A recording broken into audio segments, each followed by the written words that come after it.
அவர்கள் நம்மளை விட்டு மறைஞ்சிட்டாருன்னு எல்லாரும் சொல்றாங்க. ஆனா அவர் மறைவே இல்லை.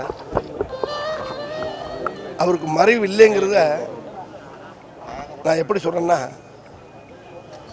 எங்க பார்த்தாலும் எந்த இடத்துலங்க ஒரு சந்தா இருக்கட்டும், ஒரு தெருவா இருக்கட்டும், ஒரு வீடா இருக்கட்டும், ஒரு காருக்குள்ளையா இருக்கட்டும், எங்க பார்த்தாலும் அவர் குரல் வந்து ஒழிச்சுக்கிட்டே இருக்கு. இன்னும் அவரை தெளிவா சொல்றாருந்தா, ஒரு இயற்கை அன்னையினுடைய பிள்ளவர், இயற்கை தாய் பெற்றெடுத்த பிள்ளவர்.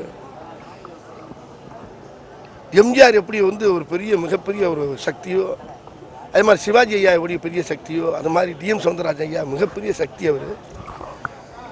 அவர் இப்போ மறைஞ்சிருக்காரு. ஆனால் தன்னுடைய தொழில் செய்யும்போது, தன்னுடைய பாடல் பாடுறப்பெல்லாம் தன்னை மறைச்சிக்கிட்டே வாழ்ந்திருக்காரு. அவர்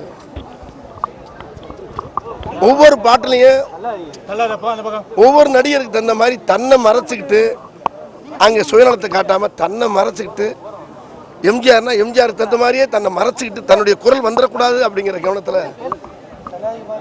ரொம்ப உன்னிப்பா இருந்தார். அவரு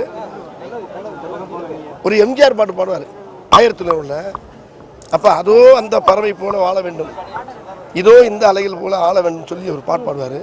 அப்படியே பார்த்தீங்கன்னா புரட்சி தலைவர் எம்ஜிஆர் பாடுற மாதிரியே இருக்கும். உதாரணத்துக்கு அதே மாதிரி சிவாஜிக்கு ஒரு படத்தில் பாடுவார், வசந்தமாலைன்னு படத்தில். இந்த மாதிரி எத்தனையோ படத்தில் பாடிக்கார். யாருக்காகன்னு பாரு, அப்படியே சிவாஜி ஐயா சொல்ற மாதிரியே இருக்கும்.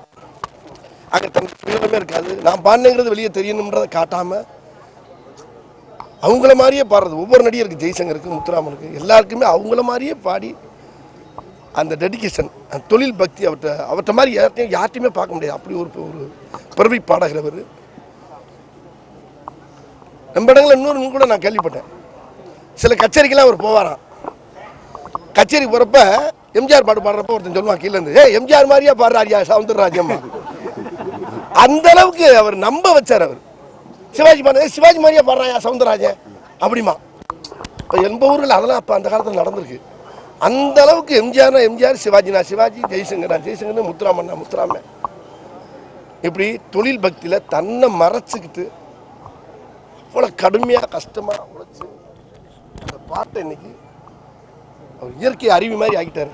ஒரு பெரிய அறிவு மாதிரி ஆக்கி இன்னைக்கு எல்லா மக்கள் மனசுலையும் பதிய அளவுக்கு ஆக்கிவிட்டு போயிட்டார். ஒன்றே ஒன்று சொல்கிறேன், டிஎம் ஐயாவை பற்றி, இந்த காலம் இருக்கிற வரைக்கும் அவர் புகழ் இருக்கும், இந்த காற்று வீசுகிற வரைக்கும் அவருடைய குரல் இருக்கும். இதாய சத்தியம்.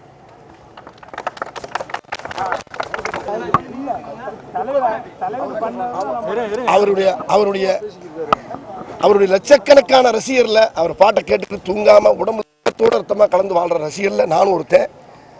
அதனாலதான் நான் ஒடியாடுறேன் அவரை பார்த்துட்டேன் அவரை. ஆனா அவர் சாகல. மக்கள் மனசுல வாழ்ந்துட்டு இருக்காரு. என்ன மாதிரி லட்சக்கணக்கான ரசிகர் உடம்புல ஊறிக்கிட்டு இருக்காரு. வீட்டுக்கு மட்டும் நம்ம வருத்தம், அது ஒரு கவலை. ஏன்னா அவங்களுக்கு அந்த ஆண்டவன் தான் ஆறுதல் சொல்லலாம். அவர் புகழ் மறையாது, அவர் புகழ் மங்காது.